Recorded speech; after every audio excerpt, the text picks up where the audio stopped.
Wala naman akong galit sa mga tanga at boboy. Kasi nakakaawa sila. Doon ako nagagalit sa mga matatalinong manloloko. Kasi niloloko yung mga inosenteng tao yung mga without knowledge. So nakakaawa sila guys. So dapat natin silang tulungan. Kailangan i-deliver natin ang tamang informasyon. Ang tamang information na without any deceiving words or deceiving message to them. Kasi nakakaawa tayo nakakaawa yung mga Pilipino Kaya nga wala tayong asenso dahil dito sa mga matatalinong manloloko. Pakinggan ninyo. Mukhang natanggap na ni Tulfo at ni Coco ang 1.4 billion ayon sa ating puting ahas. Di ba nabanggit ko sa inyo na ninegotiate, nagba-backdoor, okay? Etong si Mel Langka o si Mel Yunario at si Lisa Smugs, binabackdoor nila si Tulfo.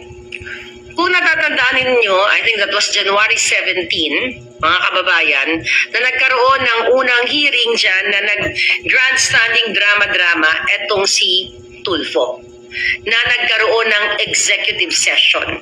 Ang sabi ni Tulfo noong January 17, kung di ako nagkakamali sa date, na nagtataas siya ng boses na ipapa-NBI niya, ipapa-forensic niya, lahat ng ahensya ng gobyerno ay gagamitin niya para malaman kung sino ang mga nanalo sa loto dahil nga sa clamor ng taong bayan na inedit ang mga pinakita na pictures ng PCSO, which is inamin naman ni Robles na inedit nga nila.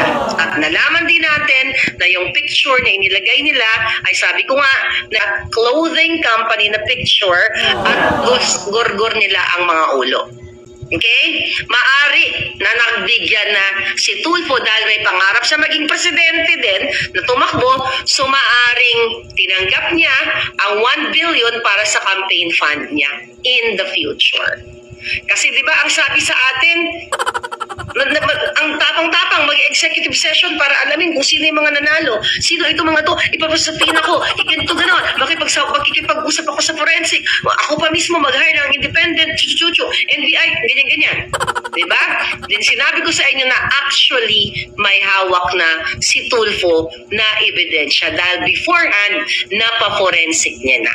So diba? Hindi ba tayo nagkakamali na abangan natin, sabi ko sa Thursday, kung itutuloy ba ni Tulfo yung kadyutaan niya at isasabihin nila sa taong bayan kung ano ang nangyari doon sa executive session.